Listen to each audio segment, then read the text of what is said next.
Hello नमस्कार, मी प्रियांका स्वागत करते तुमचं माझ्या आजच्या एका नवीन व्हिडिओमध्ये। तर कशा आहात तुम्ही सगळे? आय होप तुम्ही मस्त असाल। तर आज आहे मार्गशीर्ष महिन्यातला चौथा गुरुवार आणि माझी पूजा वगैरे अजून मांडून झालेली नाहीये। बाकीची कामं वगैरे आवरले, देवपूजा वगैरे झाली, पण पूजा अजून मांडायची आहे। आणि इकडे आधी झोपलाय माझ्या मांडीवर। आधीला खूप ताप आलाय, त्यामुळे आज सगळ्या कामाला उशीर झालाय, कारण आधी किरकिर करतोय, सारखं रडतोय। आधी हे बघा इथे झोपलाय।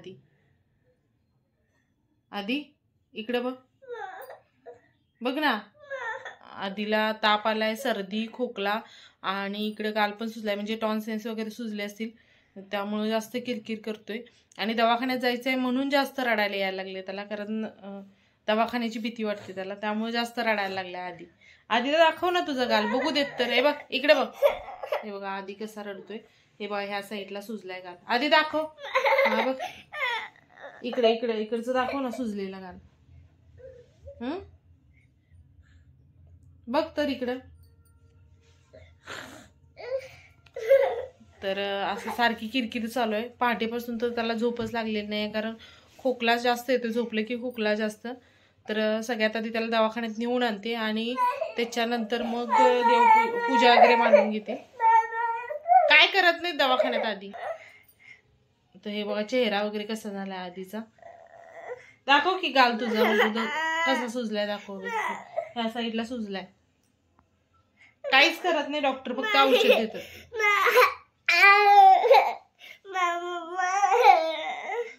आधीला दवाखान्यात इंजेक्शन करतात का ह्याची भीती वाटायला लागली, त्यामुळे जास्त रडायला लागलाय आणि ताप पण जास्त आहे त्याला। औषध घेऊन येऊया फक्त। तर चला मग मी आता ह्याला दवाखान्यात नेऊन आणते आणि पूजा वगैरे मांडून घेते। बरं राहू दे, इकडे तर बघ।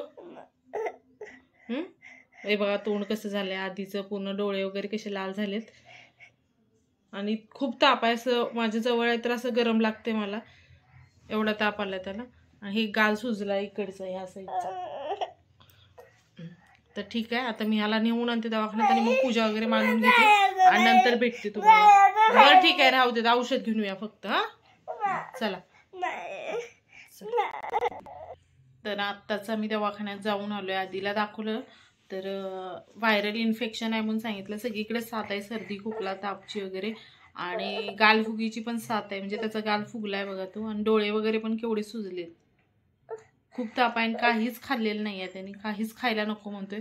आता थोडंसं जबरदस्तीने खायला घालून औषध वगैरे घातलंय।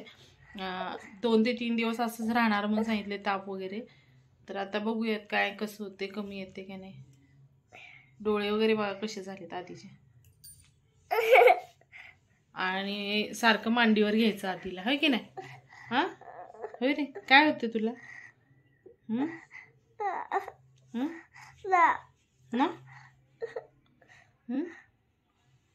तुझं कानातलं दाखव की सगळ्यांना। नाही दाखवायचं? काय केलंय तुला कानातलं? असं सारखा किरकिर करतोय, सारखं मांडीवर घेऊन बसायचंय आणि अंग तर भाजायला लागले, खोकला पण आहे। तर आता ह्याला झोपवते आणि पूजा वगैरे मांडून घेते मी आता। तर व्हिडिओ स्किप न करता शेवटपर्यंत नक्की बघा। ह्याला झोपवून मी आता पूजा मांडणार आहे, होय की नाही? मग काय खायचंय तुला? काहीच नाही खायचं? मग कसं कमी येणार ताप सर्दी तुझी? कसं कमी येणार सांग की?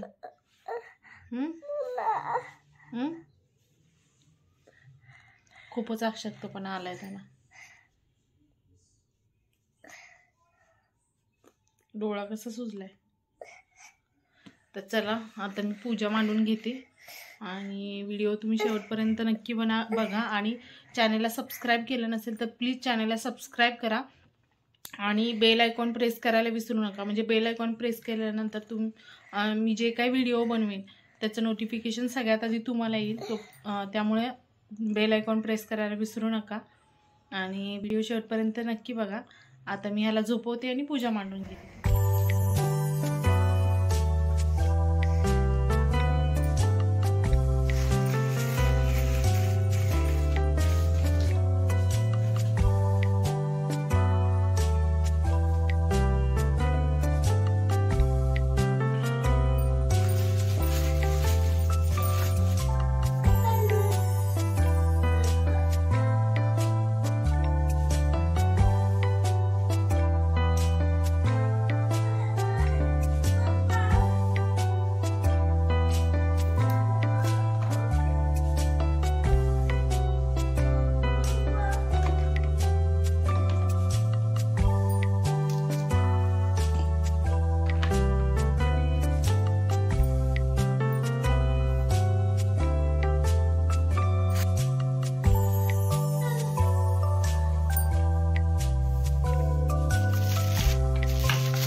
बघा आधी आत्ताच उठलाय आणि परत रडायला चालू केले आधीने. काय होते? आधीला केळ खायला पाहिजे आणि ताप आलाय आणि केळ मागतोय खायला.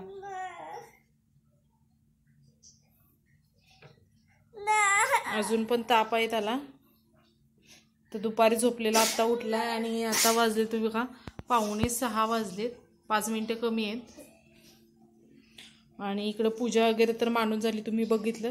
आणि इकडे मी हा झोपलाय तर स्वयंपाकाला घालावं म्हटलं होतं कारण आज पुरणपोळ्या बनवायच्या आहेत. कारण एकातरी गुरुवारी पुरणपोळी बनवावी असं म्हणतात. पुरणवरणाचा नैवेद्य दाखवावा. तर इकडे डाळ शिजली आता. जरा वाफ केली की बघते. गरम पाणी करून ठेवलंय. पीठ पण मळून ठेवलंय इकडे. तर मसाला पण करून ठेवलाय आमटीसाठी. तर आता पटकन डाळ शिजली असेल तर गूळ वगैरे टाकून पुरण करून घेते.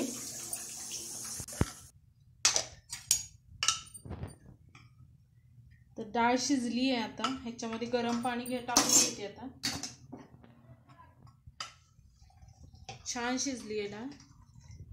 जेवढं आपल्याला गरम पाणी लागतं तेवढं डाळीमध्ये टाकून घ्यायचं आणि नंतर ते पाणी निथळून घ्यायचं. म्हणजे डाळ वेगळी आणि पाणी वेगळी. त्या पाण्याच्यात आमटी बनवायची आहे. आता ह्याला छान एक उकळी येऊ देते आणि मग आमटी करून पुरण करते. तर छान अशी पाण्याला उकळी आली. कुकरमध्ये डाळ शिजत घातलेली त्याला. आता मी हे गॅस बंद करते आणि हे येळवून काढून घेते हे पाणी. हॅलो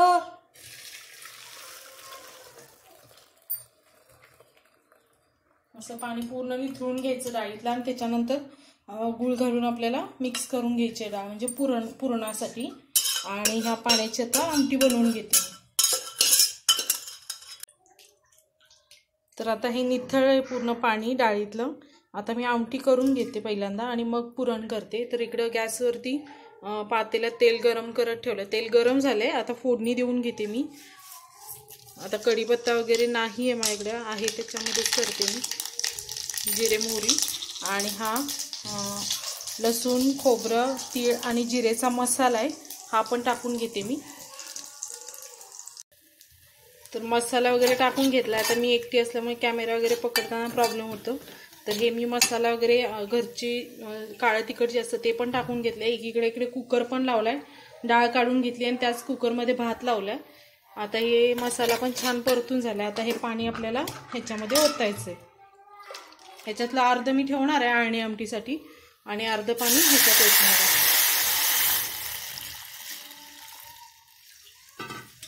तर एवढी आमटी बास होते आम्हाला.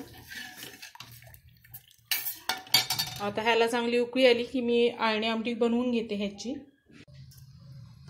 आता ही आमटी छान अशी शिजून झाली आहे. म्हणजे उकळी वगैरे आली आहे आमटीला बघू शकताय तुम्ही. आता हे उतरून ठेवते मी खाली आणि ह्याच्यावरतीच आता आळणी आमटी करून घेते.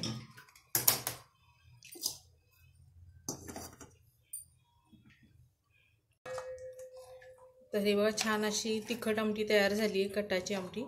आणि आता आळणी आमटी बनवून घेते. तेल गरम झाले. सेम तोच मसाला घालायचा आहे आपल्याला. जिरे मोहरीची फोडणी द्यायची आणि तोच मसाला टाकायचा आहे. फक्त तिखट नाही घालायचं ह्याच्यामध्ये.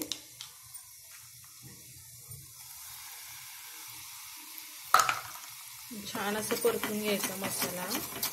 थोडीशी हळद पण टाकायची ह्याच्यामध्ये. आता ह्याच्यामध्ये मी थोडीशी हळद आणि थोडीशी हिंग पावडर पण टाकली आहे आणि छान असा मसाला परतून घ्यायचा. हा मसाला छान भाजला की परत हे पाणी त्याच्यामध्ये ओतून घ्यायचं. आता छान असा भाजला आहे मसाला. आता मी हे पाणी ओतून घेते. आपली आळणी आमटी पण मग तयार. तर छान अशी एक उकळी येऊ देते म्हणजे ही आमटी पण आपली तयार झाली आणि मग पुरण बनवून घेते. तर इकडं आमटीला छान उकळी आली आहे. आमटी शिजली आहे ही आळणी आमटी पण. आणि इकडं भात पण झालाय. गॅस बंद केला मी. कुकर पण आता उतरून ठेवते खाली आणि आळणी आमटीचा गॅस पण बंद करते.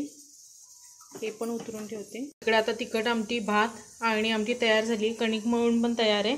आता मी पुरण बनवून घेते. इकडे गूळ पण काढून ठेवलाय मी पुरणासाठी.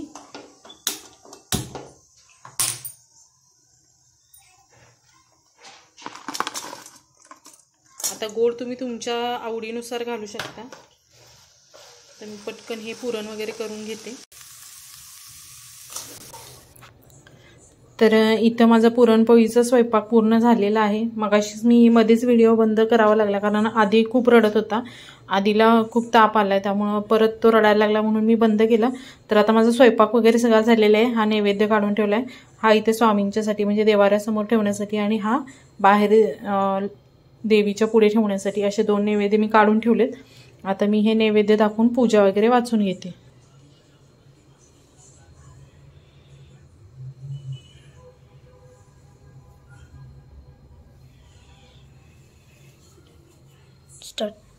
आता नैवेद्य वगैरे ठेवला इथे आणून आता मी पूजा वगैरे वाचून घेते, नैवेद्य वगैरे दाखवते आणि मग तुम्हाला भेटते. धन देही मामा ओम धनदाय नमस्तुभ्यं निधी पद्मा दीपायच भवंतु तत्व प्रसादमये धन धान्यादी संपदा. मन लावून ऐकावी, ध्यानात ठेवावी श्री लक्ष्मी देवीची कहाणी. द्वापार युगाची अधिष्ठात्री, सौराष्ट्र देशाची मोहिनी श्री महालक्ष्मी देवी. 8 नगर होतं. नगराचा एक राजा होता. त्याचे नाव होते भद्रश्रावा. तो दयाळू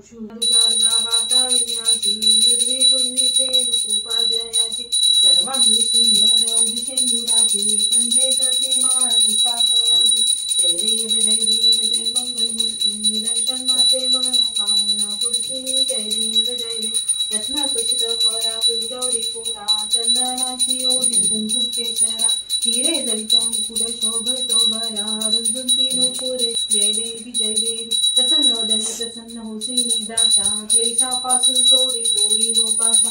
आंबे तुझ वाचून कोण तू विनाशा नरहर तल्लीन झाला पद पंकज रेषा. जय देवी जय महिषासुरवधीश्वर वर्धे तारक संजीवनी. जय देवी गालिंग प्रांगण मंदिर शरण डोळ्याने पाहिन रूप तुझे.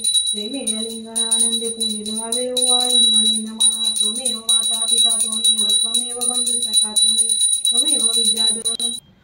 तर आता माझी पूजा वगैरे वाचून झाली आहे, सगळं झालंय. पण आधीचा ताप काही कमी नाही आलेला, परत ताप आलाय आधीला. हे बघा इथं झोपलाय परत आधी. तर आता औषध दिले त्याला, बघूयात कधी कमी होतोय. नाही कमी आला तर परत उद्या दाखवायला जायला लागेल. तर अशा पद्धतीने आजचा दिवस गेलाय माझा. तर कसा वाटला तुम्हाला आजचा व्हिडिओ हे कमेंटमध्ये नक्की सांगा. आणि जर तुम्हाला आजचा व्हिडिओ आवडला असेल तर व्हिडिओला लाईक करा, शेअर करा आणि चॅनेलला सबस्क्राईब करायला विसरू नका. तर भेटू पुन्हा अशाच एका नवीन व्हिडिओसोबत. तोपर्यंत बाय. श्री स्वामी समर्थ.